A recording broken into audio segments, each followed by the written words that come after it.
السلام علیکم، کیسے ہیں آپ سب لوگ؟ امید کرتی ہوں سب خیریت سے ہوں گے۔ مکمل ناول آپ کی خدمت میں حاضر ہے، تو آ جائیے ناول کی طرف چلتے ہیں۔ اس کی دوپہر کی نیند تو چڑیوں اور کبوتروں کے شور سے غارت ہو جاتی تھی۔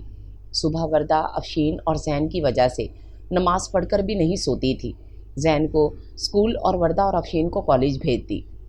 ضامن اسے کسی کام کے لیے زحمت نہیں دیتا تھا۔ وہ تیار ہو کر آتا، ناشتہ کرتا اور اپنے کام پر چلا جاتا۔ وہ سافٹ ویئر انجینئر تھا، ایک بہترین کمپنی میں بہترین سیلری پیکیج اور میراث کے ساتھ نوکری کر رہا تھا۔ شام کو وہ تایا جان کی فرنیچر کی دکانوں پر جاتا تھا۔ گھر واپسی کبھی 8 اور کبھی 10 بجے ہوتی تھی۔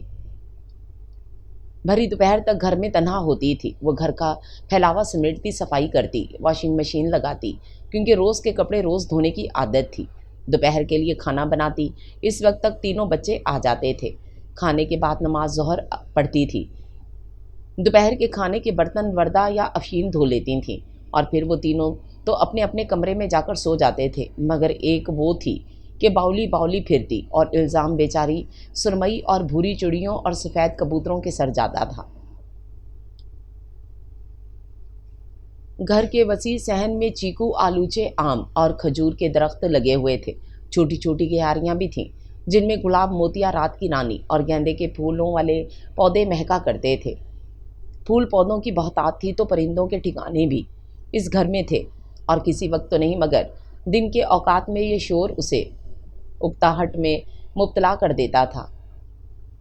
افشین اور وردہ کہتی تھیں کہ نیند آپ کو نہیں آتی، اور الزام معصوم پرندوں پر ڈال دیتی ہیں، اور ایک گھٹی ہوئی سی سانس اس کے سینے میں دفن ہو جاتی تھی۔ ہاں، وہ تو راتوں کو بھی اسی طرح صحن میں نکل آتی تھی۔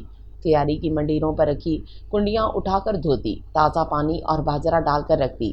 اس کی نیلی آنکھوں والی سیاہ بلی اس کے پیروں سے لپٹتی رہتی۔ وہ اس کا مخصوص برتن دودھ یا پھر اس کے پسندیدہ کیٹ فوڈ سے بھر دیتی۔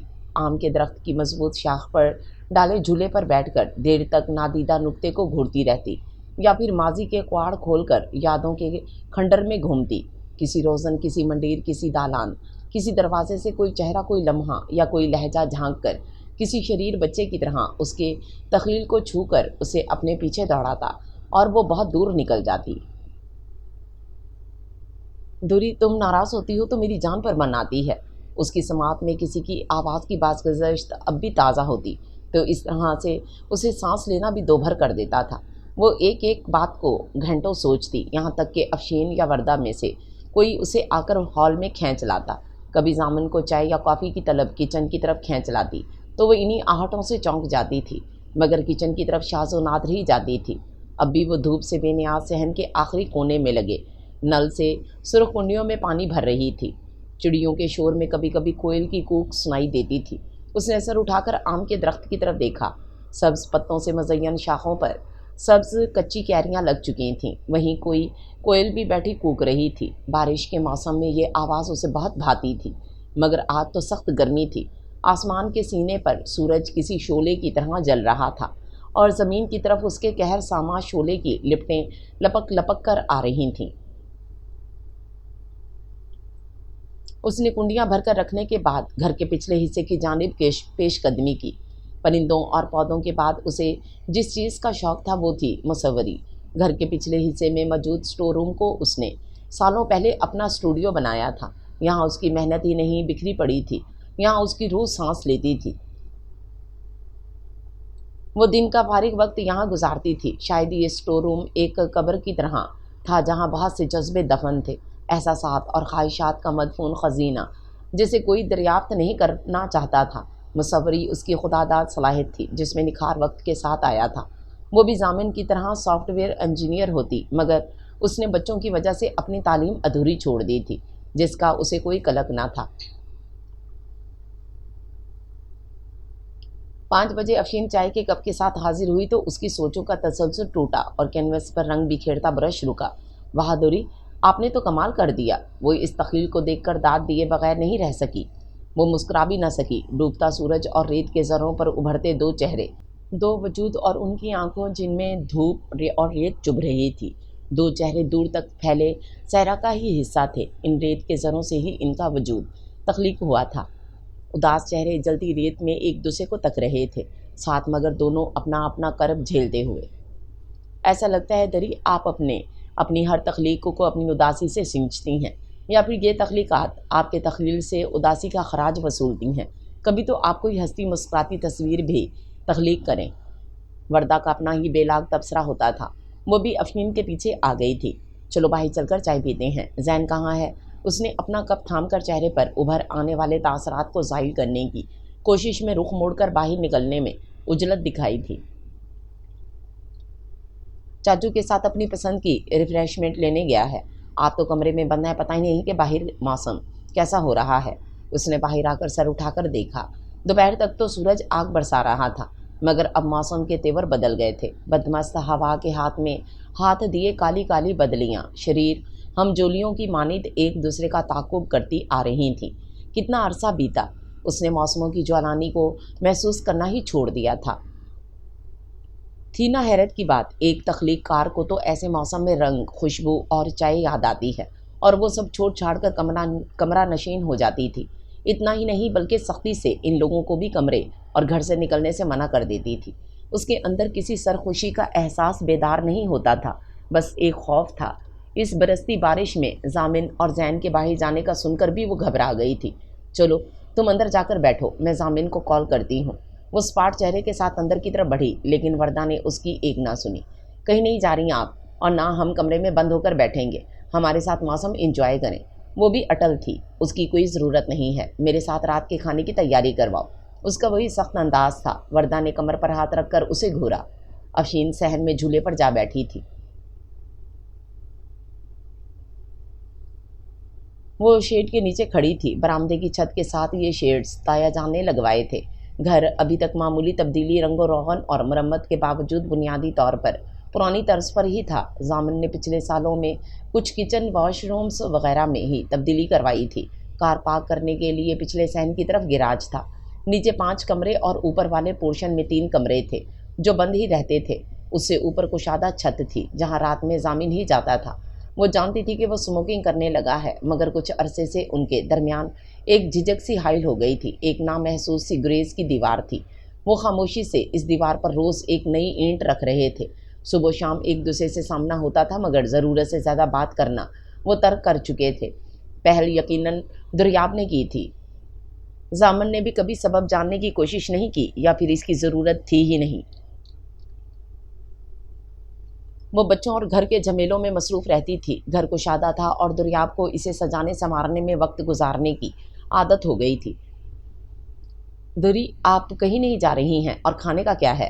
وہ باہر سے بھی آ سکتا ہے۔ وردہ نے اس کا آنچل پکڑ کر روکا۔ کوئی ضرورت نہیں ہے، کل بھی تم نے باہر ہی کھانا کھایا تھا۔ یہ روز روز کی ہوٹلنگ بیمار بھی کر سکتی ہے، اس نے حالانکہ وردہ کو گھور کر کہا، جو کہ باہر کے کھانوں کی گرویدہ تھی۔ حالانکہ دری کوکنگ اور بیکنگ میں ماہر تھی، لیکن وردہ آج کل کے نوجوان نسل کی طرح گھومنے پھرنے، شاپنگ اور ہوٹلنگ کرنے کی دلدہا تھی۔ یہ شوق تو کبھی اس کے بھی تھے، مگر اب تو وہ اپنی ذات سے بالکل ہی بیگانی ہو گئی تھی۔ اپنی پسند ناپسند، اپنے شوق، سب کچھ اس گھر اور بچوں کے لیے فراموش کر دیا تھا۔ دری، آپ نہ بہت سخت گیر ماں ہیں، کہیں آتی جاتی نہیں ہیں، نہ تھکتی ہیں۔ آپ پر تو اب سچ میں کسی روبوٹ کا گمان ہونے لگا ہے، نہ ہنسنا مسکرانا اور نہ ہی کسی بات کا غم منانا۔ آپ کو کچھ بھی یاد نہیں رہتا، بس کام کام اور کام۔ آپ کی زندگی کا یہی ایک مقصد ہے۔ اس نے وردہ کو نہیں دیکھا، نگاہ سیاہ بدلیوں کا سینہ چاک کر کے کونتی برق پر جما لی۔ بارش کبھی اسے کس قدر پسند تھی۔ وہ بھی تو وردہ جیسی زندگی سے بھرپور لڑکی ہوا کرتی تھی۔ اسے یاد تھا، وہ بھی نایاب کو یوں ہی کہتی تھی، بس بھی کریں، ہر وقت ان جھمیلوں میں الجھی رہتی ہیں، اور نایاب بے ساختہ مسکرا دیتی تھی۔ بھئی انہی جھمیلوں سے تو زندگی ہے، حرکت کا نام ہی زندگی ہے، جمود تو موت ہے۔ اور اب اس کی زندگی میں پر ایک جمود طاری ہو گیا تھا، مگر وہ مری نہیں تھی، زندہ تھی۔ حرکت قلب کا نام زندگی ہے، تو وہ زندہ تھی، مگر اس دل سے خوشی کا احساس معدوم ہوتے سالہ سال بیت گئے تھے۔ بادل زور سے گرجے تھے اور پھر بارش تیز ہو گئی۔ وردہ اور افشین خوشی سے چیخ اٹھیں۔ اسی وقت دروازہ دھڑ دھڑایا جانے لگا۔ بارش میں شدت آتے ہی لائٹ حسب معمول دغا دی گئی تھی، لہٰذا ڈور بیل کے بجائے آنے والے نے بے صبری سے دروازہ پیٹ ڈالا تھا۔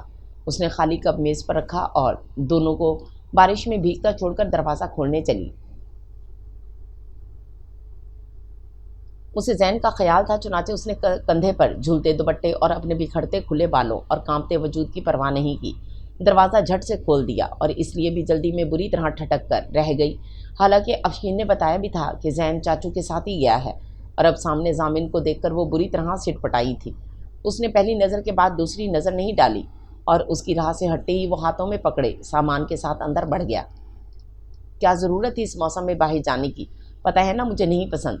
وہ زین کے بازو سے پکڑ کر سیدھا کمرے میں لے آئی۔ وہ منہ بسورنے لگا۔ دوری تھوڑی دیر تو بارش میں بھیگنے دے، وہ بضد تھا۔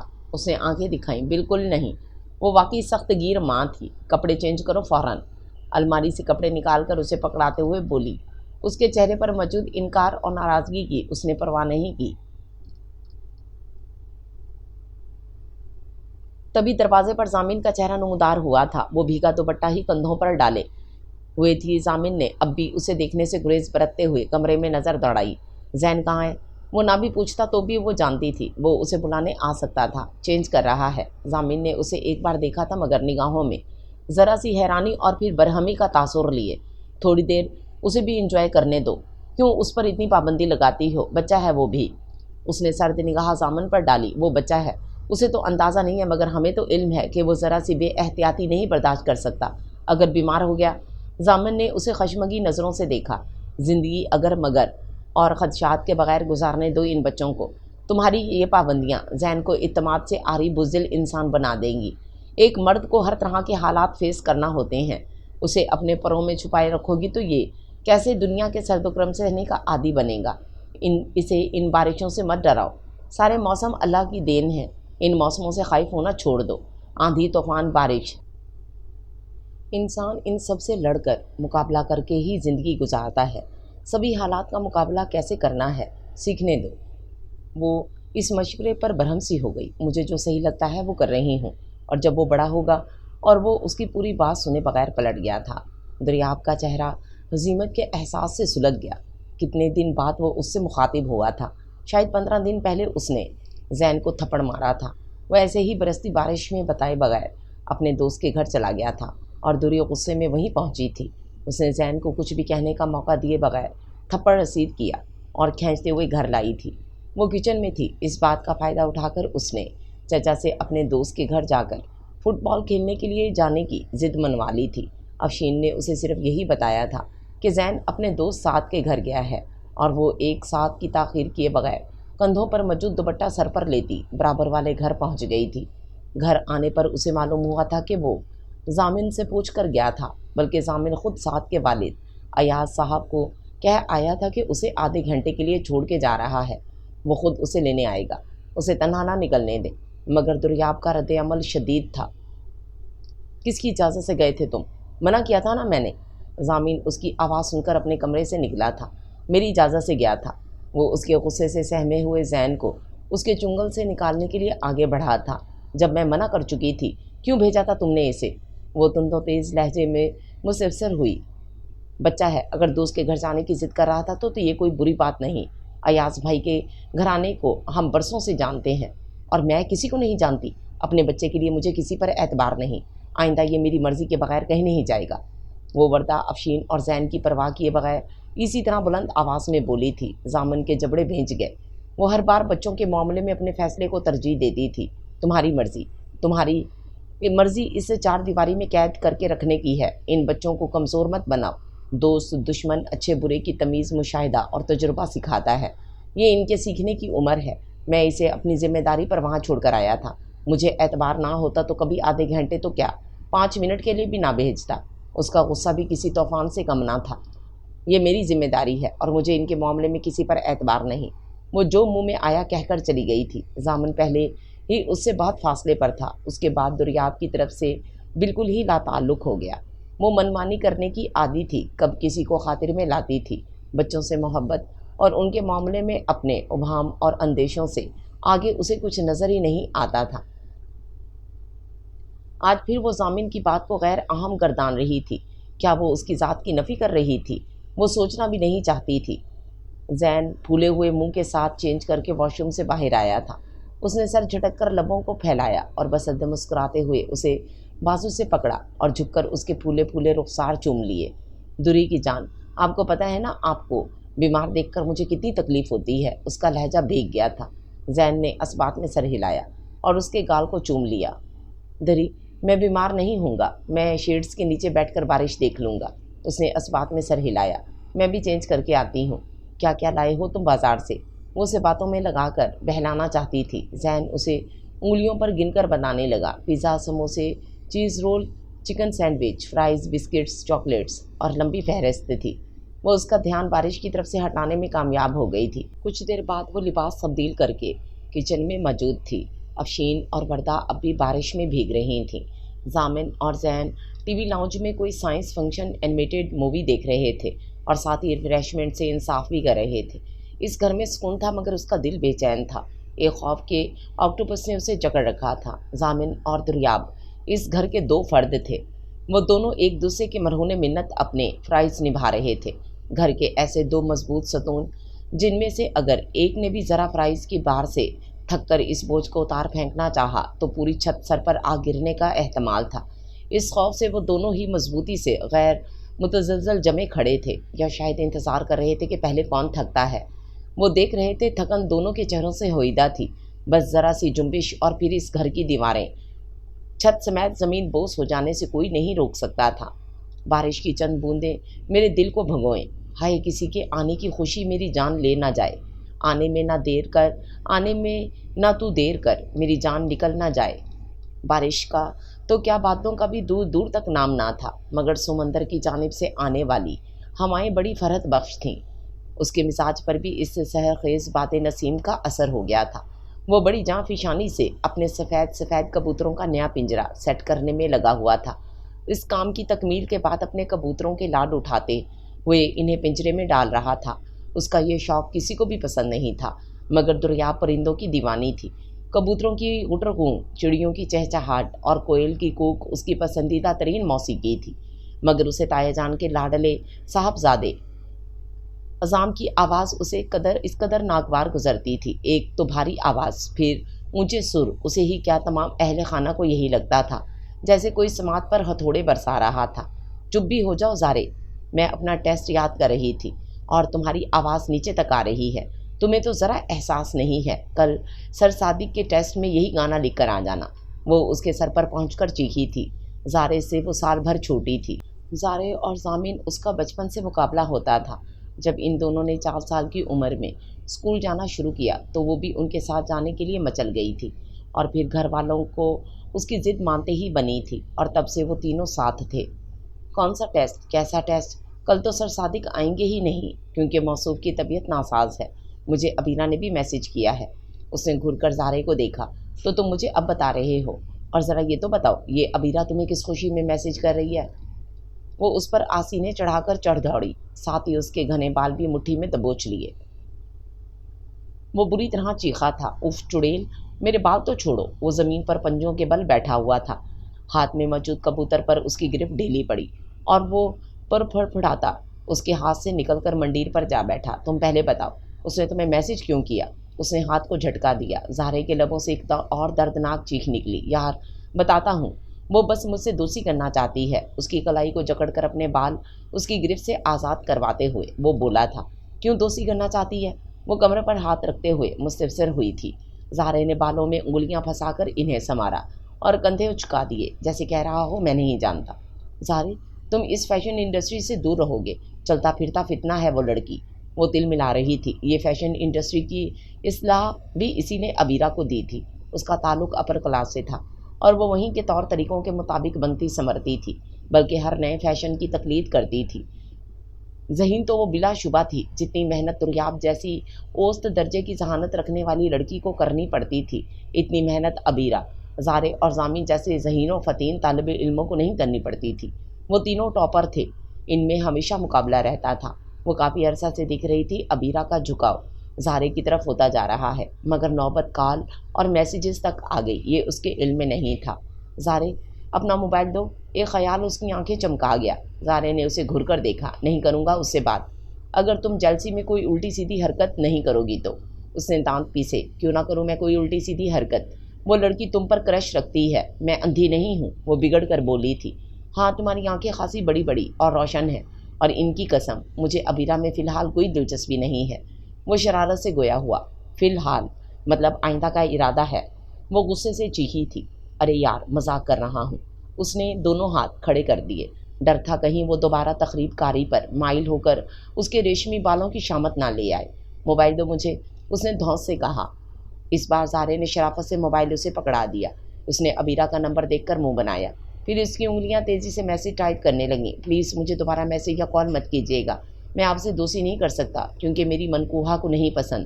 ہمیشہ کے لیے خدا حافظ۔ اس نے میسیج سینڈ کرنے پر ہی اکتفا نہیں کیا بلکہ ابیرہ کا نمبر بلاک لسٹ میں ڈال دیا۔ وہ ہونٹوں کے گوشوں میں مسکراہٹ دبائے اس کی ساری کارروائی ملاحظہ کرتا رہا۔ اس نے سر اٹھا کر زارے کو دیکھا اور سکون کی سانس لیتے ہوئے موبائل اس کی طرف بڑھایا۔ اب اس فیشن انڈسٹری کا نمبر کبھی ان بلاک نہیں ہونا چاہیے، اس نے پورے استحقاق سے حکم دیا۔ اتنی جلسی، اور کبھی جو میں سچ مچ کسی سے محبت کر بیٹھا۔ وہ اسے سلگانا چاہتا تھا مگر خود ہی کرہا اٹھا۔ ایک بار پھر اس نے زارے کے بال مٹھیوں میں جکڑ لیے۔ یہ کیا بد تہذیبی ہے دری؟ نایاب کو ضمائر ہاتھ پکڑ کر لائے تھے۔ نایاب کی آواز پر وہ جلدی سے پیچھے ہٹ گئی۔ شکریہ بھابھی، ورنہ یہ چڑیل میرے سارے بال نوچ کر مجھے گنجا کر دیتی۔ نایاب نے بہن کو تادیبی نظروں سے دیکھا۔ دری بڑی ہو گئی ہو تم، ماسٹرز کر رہی ہو اور اپنی حرکتیں دیکھو۔ وہ شوہر ہے تمہارا۔ آپی کی بات پر اس کا چہرہ سرخ ہوا۔ زارے اطمینان سے محفوظ ہو رہا تھا۔ شوہر نہیں منقوہہ، دری نے تصحیح کی اور زارے نے فلک شگاف کہکا لگایا۔ آپی بھی مسکرانے لگی۔ بس اس بات پر محترمہ کے سارے کسبل نکل جاتے ہیں۔ جہاں میں رشتے کا حق جتاؤں یہ میدان چھوڑ دیتی ہیں اور خود اس حق کا استعمال کرتے ہوئے ہر وقت مجھے تختہ مشق بنائے رکھتی ہیں۔ سچ بھابھی، میں 21ویں صدی کا سب سے زیادہ مظلوم مرد ہوں جس کی بیوی ایسی پھولن دیوی ہے۔ اس کے سر پر بال سلامت رہنے کی کوئی گارنٹی نہیں۔ میں گنجا ہو گیا تو اسے ہی افسوس ہوگا کہ اس کا شوہر گنجا ہے۔ وہ بال سنوارتے ہوئے اس پر اپنی سرمئی روشن آنکھیں جمائے ہوئے تھا۔ تو اچھا ہے نا، تم گنجے ہو کر کسی کو اچھے نہیں لگو گے اور پھر یہ لڑکیاں بھی تم پر فدا نہیں ہوں گی، لہٰذا مجھے تمہارے گنجے ہونے پر بالکل افسوس نہیں ہوگا۔ وہ مطمئن تھی۔ دھری، بری بات ہے، تم زارے سے ادب سے بات کیا کرو۔ اس نے ہوں کہہ کر گردن جھٹکی۔ چھوڑیں بھابھی، زارے کو اس کے ہاتھوں درگت بنوانے کی عادت ہو گئی ہے۔ ضامن نے آتے ہی مداخلت کی۔ زارے اسے گھور کر رہ گیا۔ وہ دونوں جڑواں تھے، ان کی شکل و صورت میں ہو بہو مشابہت تھی مگر عادات و اطوار بالکل الگ تھے۔ ضمائر بھائی پیچھے تھے، ان سب نے کرسیاں سنبھال لیں جبکہ وہ دونوں اب بھی زمین پر بیٹھے تھے۔ ضامن کے ہاتھ میں ٹرے تھی، چائے کے کپ اور فرنچ فرائز کے ساتھ کیچپ کی پلیٹ دیکھ کر سب سے پہلے وہی جھپٹی تھی اور پلیٹ اپنے قبضے میں کر لی۔ تائی امی، تائی ابو کو کچھ دیر کمپنی دے کر میں اوپر کیا آئی، تم نے اپنا بھکڑ پن دکھا دیا۔ یہ کارنامہ یقیناً ضامن کا تھا جو مصنوعی برہمی آنکھوں میں لیے دھری کو فرنچ فرائز کھاتے دیکھ رہا تھا۔ وہ زارے کو روک رہی تھی جو اب اس سے پلیٹ چھیننے کے در پہ تھا۔ ہاں، افشین اور وردہ کو ایک پلیٹ دے کر یہ اپنے لیے لایا تھا مگر یہ دونوں ہمیشہ بھوکے ہی رہتے ہیں۔ یہ نہیں کہ ذرا صبر کر کے سکون سے کھا لیں، نہیں، ہر بات پر لڑتے ہیں۔ ضامن کی نفیس طبیعت پر ان کی بگڑی عادتیں گراں گزرتی تھیں۔ جب تمہارے والی آئے گی تو تم دونوں مت لڑنا، ہمیں تو یہی جھینا جھپٹی پسند ہے۔ زارے پلیٹ اپنی دسترس میں لے چکا تھا اور اب دری کے منہ کی طرف فرنچ فرائز بڑھا کر ہاتھ پیچھے کھینچ لیا تھا۔ دری نے ضمائر بھائی اور نایاب آپی کی موجودگی میں اس کی حرکت پر زیادہ رد عمل کا اظہار نہیں کیا، بس زارے کو گھور کر واک آؤٹ کرتے ہوئے بولی، میں افشین اور وردہ کو ہوم ورک کروا رہی ہوں، اب کوئی مجھے ڈسٹرب نہ کرے۔ ضمائر بھائی نے زارے کو گھورا، بچوں والی حرکتیں کب چھوڑو گے تم؟ زارے کو پتا تھا بھائی اسے سرزنش کریں گے۔ آپ اسے بھی تو دیکھیں، وہ کسی طرح پوری پلیٹ پر قبضہ جما کر بیٹھی تھی۔ بھائی کی تنبیہ کرتی نگاہیں دیکھ وہ آدھی سے زیادہ خالی پلیٹ تھام کر کھڑا ہو گیا۔ اوکے، میں اسے مناتا ہوں جا کر۔ اس نے ہار مان لی۔ یہ پلیٹ تو ادھر دے دو، ویسے بھی اب وہ بچے ہوئے فرنچ فرائز پر نہیں مانے گی، پیزا یا زنگر برگر اور آئس کریم کھانے کے بعد تم پر احسان کرتے ہوئے مانے گی۔ ضامن بھی ان دونوں کی رگ رگ سے واقف تھا۔ اس نے زارے کے ہاتھ سے پلیٹ جھپٹ لی۔ اس کے جانے کے بعد ضامن نے کانوں کو ہاتھ لگائے تھے۔ اف توبہ، ان دونوں کی کیسے نبھے گی؟ اپنے بچوں سے زیادہ تو یہ دونوں جھگڑا کیا کریں گے اور بچے بیچارے ان کی صلح صفائی کروائیں گے۔ نایاب اور ضمائر بھی مسکرا دیے۔ تم بتاؤ، امی نے کہا تھا سیمی کے بارے میں، پھر کیا فیصلہ کیا؟ ضامن کے لبوں پر بڑی خوبصورت مسکراہٹ کھلی تھی۔ سیمی اس کی ماموں ذات تھی اور وہ اسے حال ہی میں کافی اچھی لگنے لگی تھی۔ پہلے کبھی اس نے اس کی بلکہ کسی کے متعلق اس طرح نہیں سوچا تھا مگر کچھ ماہ قبل مظفر آباد سے واپسی پر امی نے اس سے پوچھا تھا اور اس نے اس نہج پر سوچا تو وہ اسے اپنے لیے بہترین ہمسفر لگی۔ امی ابو کے فیصلے سے ہم بھائیوں نے کبھی انکار نہیں کیا۔ کیوں بھائی، ٹھیک کہہ رہا ہوں نا میں؟ اس نے اپنی ٹانگ کھینچے جانے کے خیال سے اپنی آمادگی عام سے انداز میں ان تک پہنچائی۔ یہاں میری نہیں صاحبزادے، آپ کی بات ہو رہی ہے، کھل کر جواب دو، تمہیں سیمی پسند ہے یا نہیں؟ بھائی نے شرارت سے کہا اور وہ مسکراتے ہوئے بس جی کہہ سکا۔ وہ زارے کی طرح چرب زبان اور شوخ نہیں تھا، نہ ہی سیمی کے لیے پسندگی کا اظہار بے لاگ اور لپیٹ کے بغیر کر سکتا تھا۔ بھائی اس کے انداز پر ہنس پڑے۔ زارے کو دیکھا ہے، اس نے تو خود سے کہہ دیا تھا اسے دوری پسند ہے، اور تم پوچھنے پر بھی شرما رہے ہو۔ اس نے بالوں میں ہاتھ پھیر کر گہرا سانس لیا۔ بھائی، زارے جیسا نہیں بن سکتا میں، اور پھر وہ دونوں بچپن سے منسوب تھے۔ نایاب نے اسے شرارت سے مسکراتے ہوئے دیکھا۔ اڑی اڑی سی خبر ملی ہے، سیمی بھی تمہیں بچپن سے پسند کرتی ہے۔ وہ سر جھکا کر مسکرایا تھا۔ یہ بات خود سیمی کے ذریعے ہی نایاب اور باقی سب تک پہنچی تھی۔ تائی جان کا سارا خاندان تو مظفر آباد میں مقیم تھا، بس کبھی کبھی بھائی بھابھی کراچی سے ملنے آ جاتے تھے، یا پھر تائی جان تایا جان ملنے چلے جاتے تھے۔ وہ تینوں بھائی بہت کم ننیہال جاتے تھے۔ بڑے ہونے کے بعد ایک آدھ بار ضامن ہی تائی جان کو لے کر گیا تھا، اور سیمی کی پسندگی کو اس وقت محسوس نہیں کر سکا تھا۔ اب میں کیا کہہ سکتا ہوں، سب کچھ آپ کے ذریعے ہی مجھ تک پہنچا ہے۔ وہ سیمی کی اسی ایک بات سے ذرا خفا ہوا تھا۔ اس نے بھابھی کو کہا تھا، گھر والے میری شادی کا سوچ رہے ہیں، پھپھو بھی مجھے بہو بنانا چاہتی ہیں، آپ ضامن کو کہیں انکار نہ کریں، میں بہت پہلے سے اس کی منتظر ہوں، اور بس جلدی سے ہمارے گھر آ جائیں۔ نایاب نے تائی جان سے اپنی طرف سے ساری بات کی تھی۔ سیمی ہر لحاظ سے اچھی تھی، ان لوگوں نے بھی دیر نہیں کی۔ ویسے اگر تم چاہو تو منگنی کے بجائے نکاح ہو سکتا ہے۔ نایاب نے مسکراتے ہوئے کہا، نہیں بھائی، وہ محترمہ منگنی کا پیریڈ انجوائے کرنا چاہتی ہیں، وہ کوئی آپ کی اور دوری کی طرح نہیں کہ بڑوں کے فیصلے پر سر جھکا دیں۔ جب چچا جان کی طبیعت خراب ہوئی اور انہوں نے زارے اور دوری کے نکاح کی خواہش ظاہر کی، تو زارے نے بڑے اطمینان سے کہا تھا، دوری مجھے پسند ہے، کچھ سالوں بعد جو کام ہونا ہے اچھا ہے وہ ابھی ہو جائے۔ اور ابو اس کی بے باکی پر بس دانت پیستے رہ گئے تھے، اور دوری سے تو کسی نے پوچھا بھی نہیں تھا۔ وہ یاد کرتے ہوئے ہنس کر بولا تھا، ہاں، دوری اور زارے کا نکاح یہ ابو کی آخری خواہش تھی۔ نایاب کی آنکھیں نم ہو گئیں۔ ہماری شادی بھی چچا جان کی خواہش پر ہوئی تھی۔ انہوں نے جو فیصلے کیے وہ ہماری زندگی پر دو رست نتائج رکھتے تھے، جیسے ہم آج خوشگوار زندگی گزار رہے ہیں، زارے اور دوری بھی انشاءاللہ ایسے ہی خوش رہیں گے۔ ضمائر نرمی سے بولا تھا۔ نایاب نے بھی فوراً انشاءاللہ کہا تھا۔ کاش چچا جان کی تیسری بیٹی بھی ہوتی تو میں بھی ان کی فرزندی میں چلا جاتا اور گھر کی بات گھر میں رہ جاتی۔ ضامن نے سنجیدگی سے کہا تھا۔ وہ دونوں اسے گھورتے ہوئے ہنس پڑے تھے۔ عظام حسین اور فرزانہ کے 3 بیٹے تھے، ضمائر، ضامن اور زارے۔ ضمائر اپنے دونوں جڑواں بھائیوں سے 13 سال بڑے تھے، جبکہ عظام حسین کے چھوٹے بھائی ابتسام حسین اور زرین کی 2 بیٹیاں نایاب اور دریاب تھیں۔ دریاب نایاب سے 14 سال چھوٹی تھی۔ اس کی پیدائش کے چند گھنٹے بعد ہی اس کی والدہ نے ہمیشہ کے لیے آنکھیں موند لی تھیں۔ یوں اپنی تائی اور بہن کے ہاتھوں میں پلی بڑھی۔ ابتسام حسین نے بھی اس کے خوب لاڈ اٹھائے، مگر وہ سب سے زیادہ تایا کی لاڈلی تھی۔ وردہ اور افشین کے بعد بھی اس کی اہمیت میں کمی نہیں ہوئی تھی۔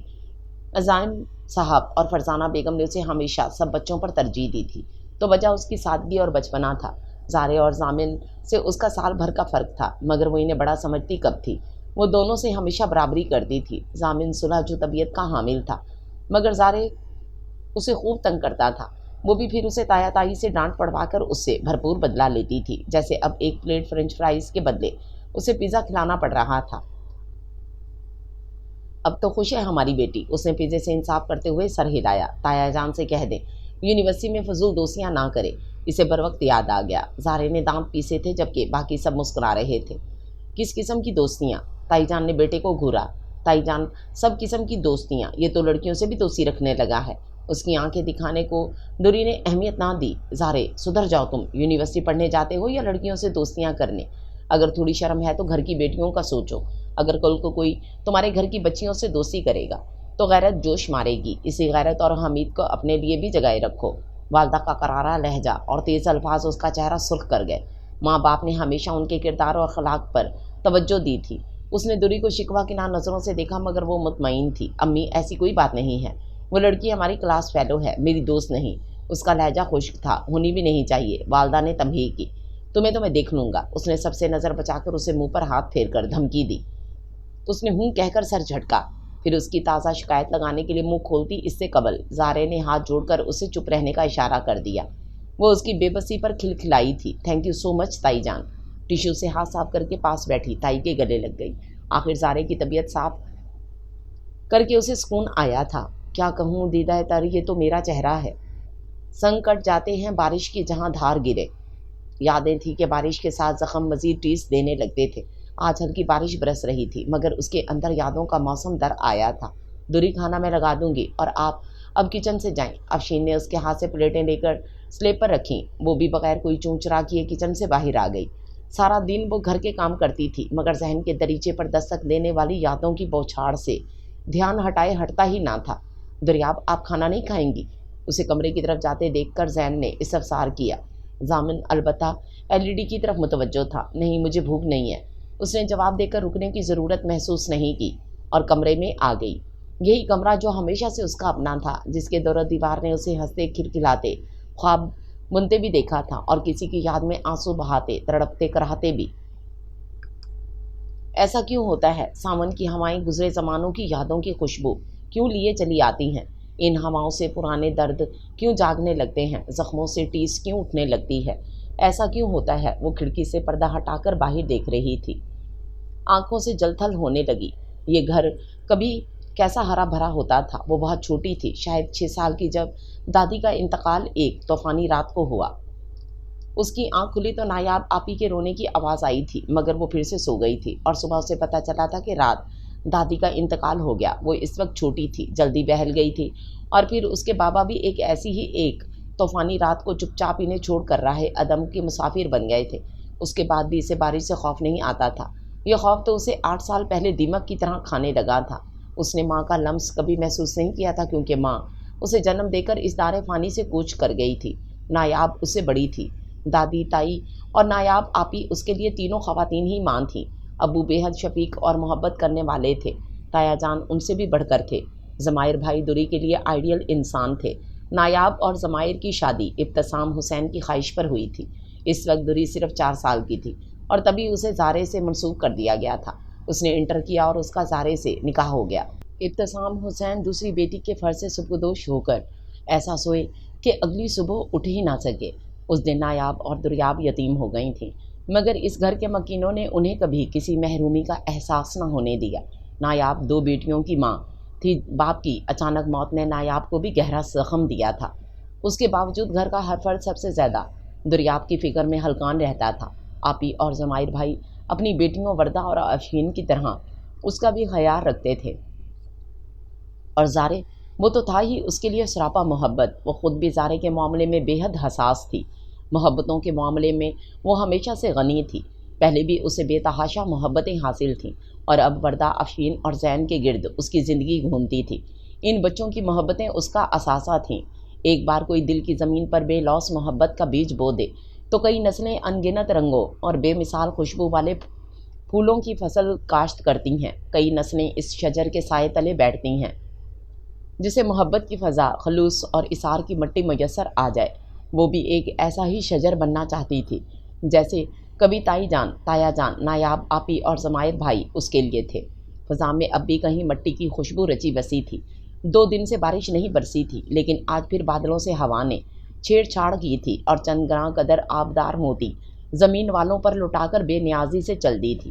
وہ الجھی سی چھت پر ٹہل رہی تھی۔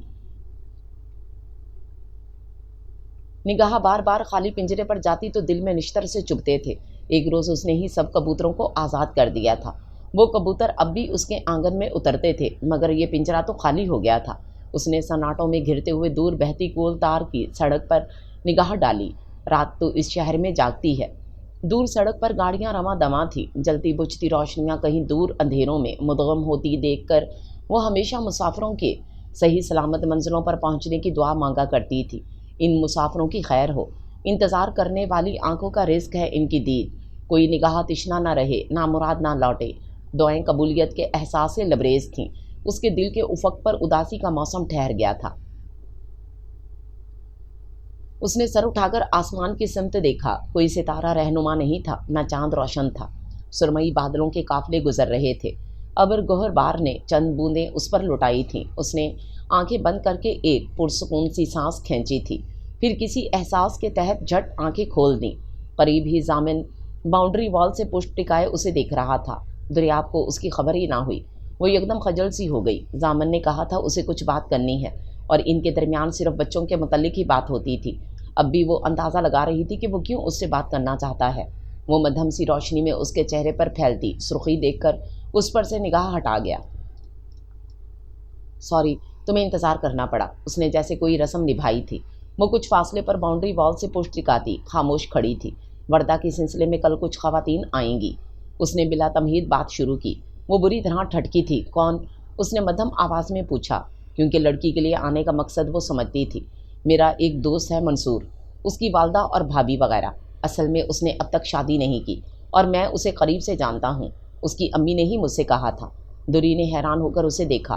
وہ اس رشتے پر کئی تحفظات رکھتی تھی، مگر افشین بڑی ہے، پہلے اس کی ہونی چاہیے تھی، اور وہ وردہ سے خاصے بڑے ہوں گے۔ اس نے اعتراض کا پہلا نقطہ اٹھایا۔ اس سے فرق نہیں پڑتا، 8 سال کا ایج ڈفرینس ہے اور یہ اتنا زیادہ نہیں ہوتا۔ Well off well educated family ہے۔ کل تم ملو گی تو خود مطمئن ہو جاؤ گی۔ رہی افشین کی بات تو انشاءاللہ اس کی بھی ہو جائے گی، اس نے تسلی دی، مگر وہ اب بھی مضطرب تھی۔ یہ بہت جلدی نہیں ہے، ابھی تو اس کا BBA بھی کمپلیٹ نہیں ہوا اور اسے MBA کرنا ہے۔ وہ سمجھ رہا تھا اس کے اندر اضطراب کی وجہ کیا تھی۔ جب زندگی کا محور و مقصد ایک ہی چیز کے گرد گھومتا ہو تو اسی طرح اس مقصد کی تکمیل کے بعد کیا ہوگا کا احساس بے چین کرتا ہے، اور وہ تو خوشیوں سے بھی خوفزدہ ہو جاتی تھی۔ شادی کے بعد کر لے گی، بزرگ کہتے ہیں کہ اچھا رشتہ آئے تو پھر دیر نہیں کرنی چاہیے۔ ضمائر بھائی اور نایاب بھابھی کی شادی بھی 20 سال کی عمر میں ہوئی تھی۔ میرا نہیں خیال کہ یہ جلدی ہے، اور پلیز پہلے ان لوگوں کو دیکھ لو، ان سے مل کر کوئی فیصلہ کرنا۔ ضامن کا انداز ناصحانہ تھا۔ اس نے دریاب کو غور سے دیکھا۔ سیاہ لباس میں وہ کچھ اور افسردہ لگ رہی تھی۔ زرد روسی اس کی ساری شوخی اور شرارت بیتے ماہ سال نے نگل لی تھی۔ ضامن کا دل چاہا تھا اسے ہنستا مسکراتا دیکھے، مگر وہ تو وہیں کھڑی تھی، اسی رات کی دہلیز پر۔ ضامن نے ایک گہری سانس لی۔ تم ابھی سے پریشان مت ہو، اور جو فیصلہ کرنا ہے لڑکے سے، اس کے گھر والوں سے مل کر سب کچھ دیکھ بھال کر کرنا۔ اس نے دونوں ہاتھوں کی انگلیاں باہم پیوست کی۔ مجھے نہیں سمجھ میں آ رہا، یہ بہت بڑی ذمہ داری ہے ضامن، ہم کیسے کریں گے سب کچھ؟ اور اتنی اچانک؟ اس کی سفید رنگت پسمردگی سی گھلی تھی۔ وہ شدید اختلاف رکھتی تھی، مگر پہلی بار ضامن کی ناراضگی کا سوچ کر کچھ نہیں کہہ رہی تھی۔ اس کے وہی خدشات اس کی آنکھوں سے ہوئیدہ تھے۔ ہم تو کچھ نہیں کر سکتے، اللہ بہتر فیصلہ کرنے والا ہے، اس بات پر یقین ہے نا؟ انشاءاللہ وہی ہماری مدد کرے گا۔ اس نے اسبات میں سر ہلایا تھا۔ ہاں، بازار سے جو کچھ لانا ہے مجھے صبح لسٹ بنا کر دے دینا، میں سامان لا دوں گا۔ اس نے اس بار بھی سر ہلانے پر اکتفا کیا۔ دوری ذہن سے ہر خدشہ نکال دو۔ وہ لب بھینچ گئی۔ اس لمحے اسے کیا کچھ نہ یاد آیا تھا۔ آپی اور ضمائر بھائی ہوتے کاش، اس کے دل سے ہوک اٹھی، اور لبوں سے آہ کی صورت یہ جملہ بھی ادا ہو گیا۔ وہ ہوتے تو زندگی اتنی بے رحم نہ ہوتی۔ اس کے ایک جملے نے دوری کو لفظوں کی چوٹ سے آشنا کروا دیا۔ وہ ایسی تڑپی کہ اسے ایک لفظ کہے بغیر وہاں سے چلی آئی۔ ضامن نے بھی نہیں روکا۔ وہ زمانے کب کے خواب ہو چکے تھے جب کوئی اسے پھول جیسے لفظوں کی چوٹ بھی نہ دیتا تھا۔ وہ وقت کب کا ان کا ہو گیا تھا جب اس پر سایہ فگن محبتوں کا شجر اسے زمانے کے سرد و گرم سے بچائے رکھتا تھا۔ اسے تیز و تند رویوں کی دھوپ نہیں سہنی پڑتی تھی۔ اب تو اسے ان 3 بچوں کے لیے سب کچھ سہنا تھا، اور ضامن وہ بھی تو مجبور تھا، جس کے دل کی دنیا ایسی لٹی تھی جیسے عین بہار کے دنوں میں کوئی بے رحم آندھی باغ کے سارے پھول نوچ لے، کوئی طوفان سارے گلستان کو اجاڑ دے اور باغبان کچھ بھی نہ کر سکے۔ وہ مرد تھا، اسے اپنی بے بسی کا احساس زیادہ تلخ کر دیتا تھا۔ اس کے لیے راہیں کھلی ہوئی تھیں، مگر وہ بھی تو فرض کی زنجیروں سے بندھا تھا، اور اب یہ زنجیریں کھلنے کا وقت تھا۔ دوری نے زین کی طرف دیکھا۔ وہ 8 سال کا ہو چکا تھا، افشین سے 12 سال اور وردہ سے 10 سال چھوٹا تھا۔ دریاب کے اندر ممتا کا سمندر تھا۔ اس نے زین کی پیشانی چومی تھی۔ ضامن، ہاں، میرا سہارا میرا اللہ ہے، تمہارے پاس وقت ہے، ابھی تم پلٹ سکتے ہو، مگر میرے پاس تو کوئی امید نہیں سوائے اللہ کے، اور اس نے مجھے بھی جینے کے اسباب دیے ہیں۔ مسلسل برستی بارش مقفل دروازوں پر زنگ لگا دیتی ہے، نم ہوائیں دیواروں پر سیلن کے ساتھ کائی کو بھی جمانے لگتی ہیں۔ اس کے دل کے مقفل دروازے پر بھی زنگ لگ چکا تھا۔ کائی تھی کہ دل کے احاطوں میں بدنما نقش و نگار کی طرح جم کر رہ گئی تھی۔ وہ چاہتی تو بھی مقفل دروازہ کھولنے سے قاصر تھی۔ اندر باہر سیلن تھی۔ ہما وقت دل پر ازملال کا موسم مہربان رہتا تھا، اور آنکھوں کی سطح پر ایسی ہی چپ تھی جیسے طوفان آنے سے پہلے کا سکوت ہو۔ مگر زندگی تو رواں دواں تھی۔ اس نے کھڑکی سے پردے ہٹا کر باہر دیکھا۔ بارش نے جل تھل ایک کیا ہوا تھا۔ وہ چند لمحے برستی بارش کے بے تاب بوندوں کے رقص کو دیکھتی رہی، پھر پردے برابر کر کے نماز فجر ادا کی اور کچن میں آ گئی۔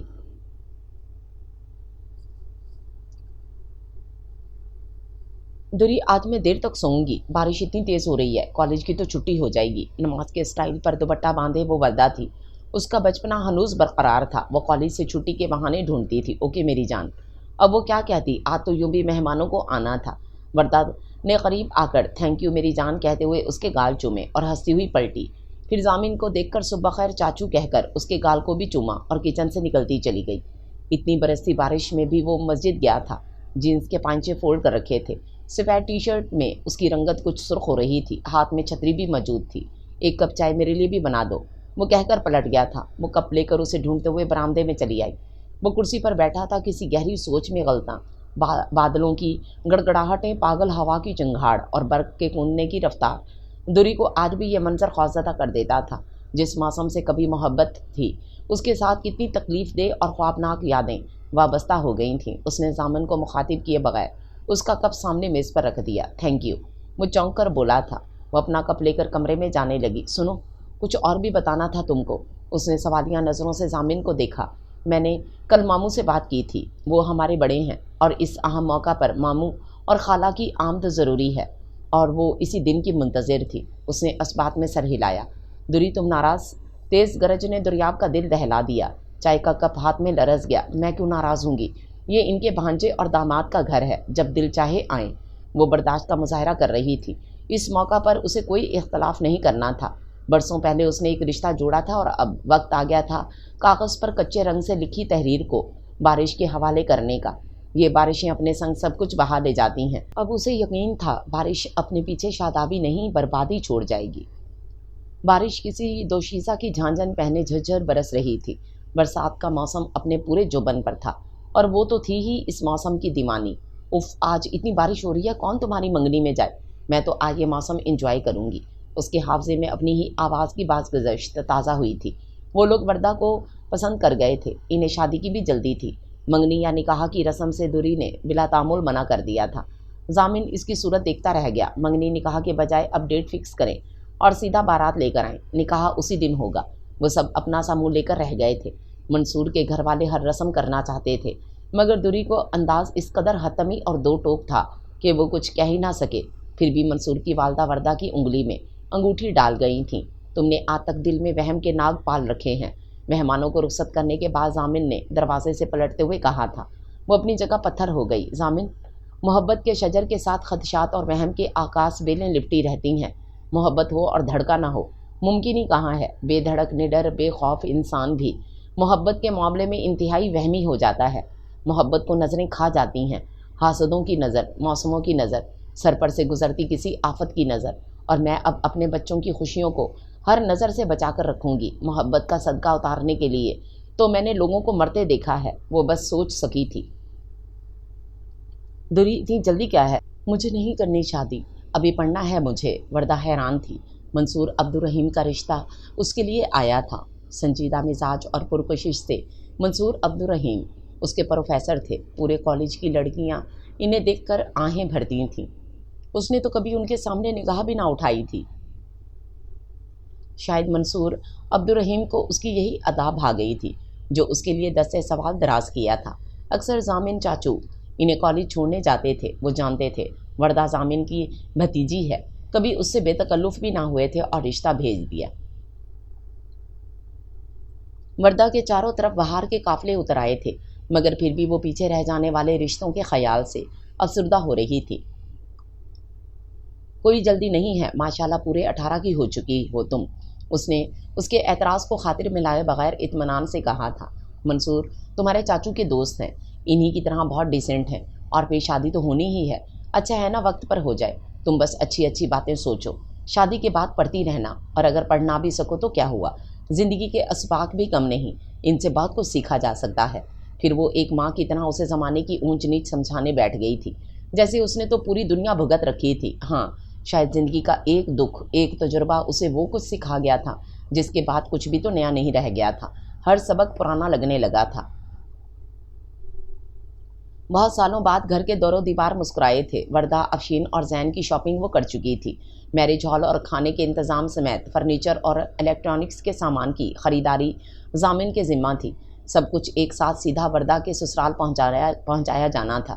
نایاب اور دریاب کی والدہ اکلوتی بیٹی تھیں، لہٰذا ان کے ننھیالی رشتہ دار بس دور کے تھے۔ ضامن کے ماموں، خالہ اور ان کے بچوں نے بھی سالوں بعد اس گھر کا رخ کیا تھا۔ سیمی کے آنے کی امید تو ضامن کو بالکل نہیں تھی، لیکن وہ آ گئی تھی۔ گلابی رنگت، نیلی آنکھیں، سنہری بالوں والی سرو قامت سیمی بڑے کروفر سے آئی تھی۔ ضامن اعظام کیسے ہو؟ اس کی مسکراہٹ نے نہیں، اس کے بائیں ہاتھ کی تیسری انگلی میں موجود انگشتری نے اس کی سانس روک دی تھی۔ ٹھیک ہوں، اور تم؟ وہ مسکرا بھی نہ سکا تھا۔ میں تمہاری منتظر۔ سہ لفظی جملہ اس کی شاخ جاں کو آری کی طرح دو کر گیا تھا۔ ارے سیمی، تم بھی آئی ہو؟ What a pleasant surprise! تم تو بالکل نہیں بدلی، بلکہ پہلے سے زیادہ خوبصورت ہو گئی ہو۔ دوری اس کے آگے بچھ سی گئی۔ یہ نہ اس کی عادت تھی نہ مجبوری، مگر کسی کے احسان کا بدلہ ضرور تھا۔ دیکھ لو مجھے، مگر تم تو اپنی عمر سے بڑی دکھنے لگی ہو۔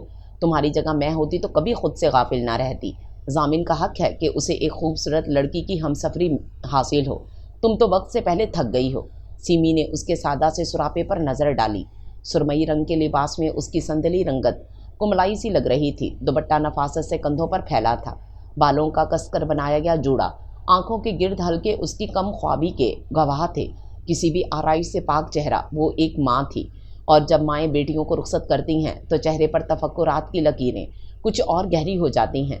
بیٹی کے مستقبل کی فکر، دعائیں اور تدبیریں، بس زندگی اسی ادھیڑ بن میں گزر رہی تھی، کسی اور چیز کی گنجائش نہیں تھی۔ وہ ذرا مسکرائی تھی۔ کیا کریں، ہم نے ذمہ داریاں بھی تو بڑی اٹھائی ہیں، مگر تم یہ بات نہیں سمجھ سکتی۔ یہ باہمت لڑکی عمر سے بڑی نہیں لگ رہی، اس کے ظرف اور عمل کے سامنے باقی سب کوتاہ قد ہو گئے ہیں۔ ضامن کا بے اعتنا سا لہجہ سیمی کی گوری گلابی رنگت کو متغیر کر گیا، جبکہ دریاب تو چکرا کر رہ گئی۔ یہ کیا کہہ رہا تھا وہ؟ آج سے پہلے تو اس نے ایسا کچھ بھی نہیں کہا تھا، پھر آج کیوں؟ تم کہنا کیا چاہتے ہو؟ سیمی دکھی ہو کر بولی تھی۔ یہی کہ دوری کی جگہ تم نہیں ہو، کچھ نہیں، صرف اتنا کہ اس شادی میں تمہاری شرکت باعث مسرت ہے۔ تم مہمان ہو اور ہم میزبان۔ ہمارا اخلاقی فرض ہے کہ تمہارا خیال رکھیں۔ وہ پتہ نہیں کیا کہنے جا رہا تھا۔ دریاب کا دل گھبرانے لگا تھا۔ اس نے مداخلت کرتے ہوئے بات سنبھالی۔ مہمان کیوں؟ یہ گھر آج بھی میرا ہے۔ کیوں ضامن، ٹھیک کہہ رہی ہوں نا میں؟ وہ ناز سے مسکرائی۔ دریاب کے اعصاب پر بھاری پتھر جیسا ایک بوجھ سرکایا۔ تم نے خود ہی یہ جگہ چھوڑی تھی، اب یہ بحث لا یعنی ہے۔